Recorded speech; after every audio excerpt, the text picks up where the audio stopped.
ناظرین، drama serial بے رنگ کی نیکسٹ ایپیسوڈ میں دکھایا جائے گا کہ اینی کی طبیعت ایک دفعہ پھر خراب ہو جائے گی تو اس کی ساس اسے ہاسپٹل لے کر جائیں گی اور انہیں یہ پتہ چل جائے گا کہ اینی کے ہاں بیٹا پیدا ہونے والا ہے۔ یہ سن کر فاخرہ بیگم تو بہت خوش ہو جائیں گی، انہیں لگے گا کہ میرا مہروز ہی واپس آنے والا ہے۔ فاخرہ بیگم جو اینی کا پہلے سے زیادہ خیال رکھنے لگی ہیں، خود اپنے ہاتھوں سے اسے کھانا کھلاتی ہیں، اس کے آرام کا خاص خیال رکھتی ہیں اور باقی سب گھر والوں کو بھی بار بار تاکید کرتی ہیں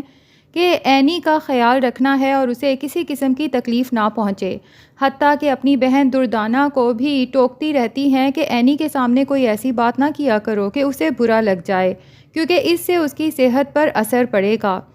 دردانہ کی بیٹی آئمہ کہتی ہے کہ امی، آپ کے تو سارے ہی پلانز فلاپ ہو چکے ہیں، جتنا آپ نے اینی اور ایمن کو گھر سے نکالنے کی کوششیں کی تھیں، اب جس طرح سے فاخرہ خالہ اینی کا خیال رکھ رہی ہیں، لگتا تو نہیں ہے کہ کبھی یہ دونوں بہنیں اس گھر سے جائیں گی۔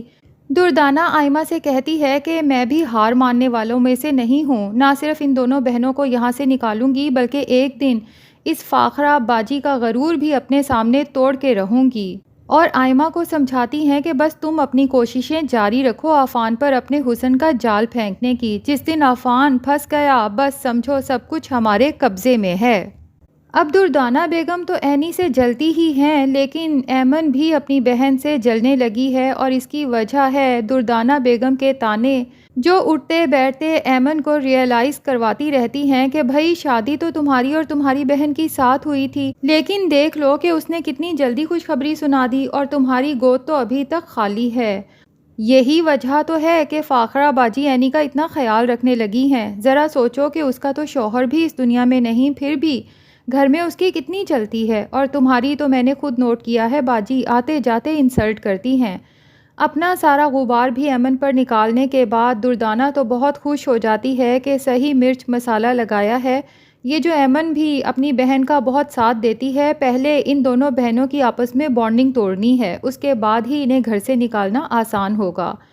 اب فاخرہ بیگم بھی ایمن کو جب یہ سنا دیتی ہیں کہ تم نے تو ابھی تک مجھے خوشخبری نہیں سنائی، لگتا ہے شہریار کی اولاد دیکھنے کے لیے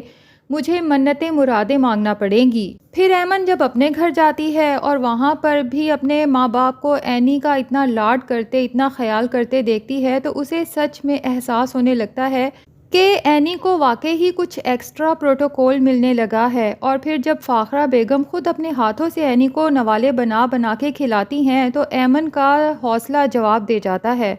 اور وہ اپنے کمرے میں جا کے سوچتی ہے کہ یہ سب کیا ہے، کہاں تو آنٹی خود اینی کو اس گھر سے نکالنا چاہتی تھیں بلکہ دھکے مار کے گھر سے نکال بھی دیا تھا، اور اب اینی کی اتنی آؤ بھگت، آخر یہ ماجرا کیا ہے۔ اپنے شوہر شہریار کے سامنے بھی پھٹ پڑتی ہے کہ ٹھیک ہے میں نے ابھی خوشخبری نہیں سنائی، لیکن اس کا مطلب یہ تو نہیں کہ اینی کو سر پہ اٹھا لیا جائے اور مجھے آنٹی آتے جاتے بے عزت کرنے کا کوئی موقع ہاتھ سے جانے نہیں دیتی۔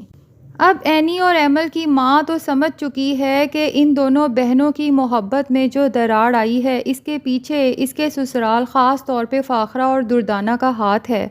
اسے تو بہت افسوس ہوتا ہے کہ وہ کس طرح اپنی بیٹیوں کو سمجھائے کہ ان کی سیاست میں مت آنا، اور سوچتی ہے کہ یہ فاخرہ بیگم کتنی چلاک اور چال باز عورت ہے، کوئی موقع ہاتھ سے جانے نہیں دیتی میری بیٹیوں کی خوشیاں چھیننے کا۔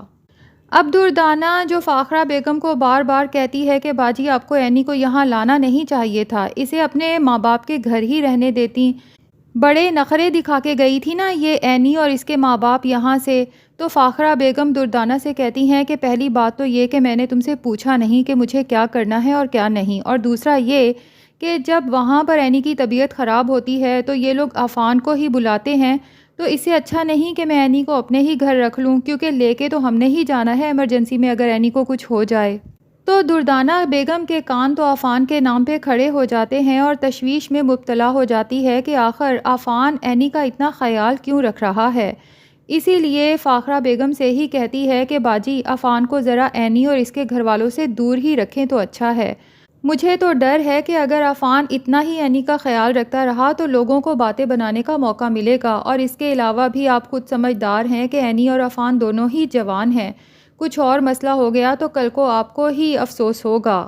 اب فاخرہ بیگم دردانہ کو تو شٹ اپ کال دے دیتی ہیں اور کہتی ہیں کہ تم اپنے مشورے اپنے پاس رکھو، لیکن دل میں انہیں تھوڑی سی تشویش ضرور ہو جاتی ہے کہ واقعی عافان کو بلوانے کی کیا ضرورت تھی۔ اگر اینی کی اور اس کے باپ کی طبیعت خراب ہوئی تھی تو یہ لوگ شہریار اور ایمل کو کال کرتے۔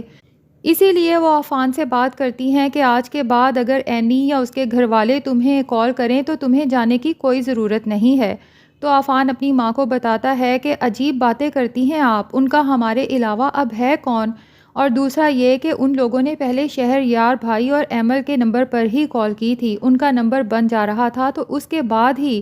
آنٹی نے مجھے کال کی، اور ظاہر ہے کہ اس وقت ان کی سچویشن ایسی تھی کہ بیچ راہ میں انکل اور اینی بھابھی دونوں ہی بے ہوش پڑے تھے، تو ایسے میں میرا وہاں پہنچنا ضروری تھا۔ اب دوسری طرف آئمہ کو یہ تو پتہ چل ہی چکا ہے کہ عافان سیدھی طرح سے تو میرے ساتھ پھنسنے والا ہے نہیں، اس لیے وہ سوچتی ہے کہ اگر خالہ کی نظروں میں یہ بات آ جائے کہ عافان میرے کچھ زیادہ کلوز ہو رہا ہے تو ہو سکتا ہے وہ خود ہی امی سے عافان کے لیے مجھے مانگ لیں۔ اس لیے عافان جہاں کہیں بیٹھا ہوتا ہے اسے جان بوجھ کے اس طرح سے اشاروں کنایوں میں بلاتی ہے کہ باقی سب لوگوں کو بھی پتہ چل جائے کہ عافان آئمہ کے اشاروں پہ اٹھ کے باہر گیا ہے، لیکن باہر جاتا ہے تو کوئی بات ایسی خاص ہوتی نہیں جس کے لیے آئمہ نے اسے ایمرجنسی میں باہر آنے کو کہا ہے۔ اس لیے عافان آئمہ کو صاف طور پہ سمجھا دیتا ہے کہ آج تو میں نے اگنور کر دیا ہے، لیکن آج کے بعد ایسی حرکت مت کرنا جس طرح سے تم نے مجھے سب کے درمیان میں سے یہاں بلایا ہے، مجھے یہ حرکت تمہاری پسند نہیں آئی۔ اب جناب آخر کار اینی کی ڈیلیوری کا ٹائم بھی آ ہی جاتا ہے، طبیعت اس کی خراب ہوتی ہے کافی زیادہ، تو اس کو ہاسپٹل لے جایا جاتا ہے۔ ڈاکٹر بتاتی ہیں کہ اینی کی حالت ایسی ہے کہ ہو سکتا ہے کہ ہم ماں اور بچے میں سے صرف کسی ایک کو بچا سکیں۔ تو فاخرہ بیگم جو کہ بہت ہی سنگ دل قسم کی عورت ہے اور اسے صرف یہ فکر ہے کہ ہونے والا بچہ میرے مرحوم بیٹے مہروز کی نشانی ہے، اس لیے ڈاکٹر کو سائٹ پہ بلا کے سمجھا دیتی ہے اور اسے کافی بڑی رقم بھی دیتی ہے کہ اگر کچھ ایسا مسئلہ ہو گیا کہ ماں اور بچے میں سے کسی ایک کو بچانا پڑا تو آپ نے صرف میرے پوتے کو ہی بچانا ہے۔ جبکہ دوسری طرف اینی جو اپنی بہن ایمن کے بدلے ہوئے تیور دیکھ رہی ہے تو بہت زیادہ اداس ہو جاتی ہے، کیونکہ جو بھی ہے اینی نے تو یہ سب قربانیاں ایمن کا گھر بچانے کے لیے ہی کی تھیں، لیکن یہ ایمن ہے جو اینی کی طرف سے بددل ہو چکی ہے۔ اینی کس طرح سے اسے یقین دلائے کہ وہ اپنی بہن سے بے تحاشا محبت کرتی ہے، اسی لیے جب ہر طرف سے خود کو بے یار و مددگار دیکھتی ہے تو مہروز کی تصویر سے ہی بات کرتی ہے اور روتے ہوئے کہتی ہے کہ مہروز، آپ کو نہیں جانا چاہیے تھا، آپ کے جانے کے بعد تو میں اس دنیا میں بالکل تنہا ہو کے رہ گئی ہوں۔ تو ناظرین لگتا یہی ہے کہ فاخرہ بیگم جب ڈاکٹر سے یہ راز و نیاز کر رہی ہوں گی کہ ماں اور بچے میں سے صرف کسی ایک کو بچائیں، تو عافان اپنی ماں کی یہ بات سن لے گا اور اسے اپنی ماں کی سنگ دلی پر شدید افسوس ہوگا۔ اب ظاہر ہے کہ عافان نے اپنے مرحوم بھائی مہروز سے وعدہ کیا ہے، اس لیے وہ تو کبھی اینی کا ساتھ نہیں چھوڑے گا، تو قوی امید ہے کہ اینی اور ہونے والا بچہ دونوں ہی بچ جائیں گے اور آگے چل کے عافان ہی ان کا سہارا بنے گا۔ آپ کا اس کے بارے میں کیا خیال ہے ناظرین؟ کمنٹ سیکشن میں اپنی رائے کا اظہار ضرور کریں، اور اگر ہمارے چینل پہ نئے ہیں تو پلیز چینل کو بھی سبسکرائب کر دیں۔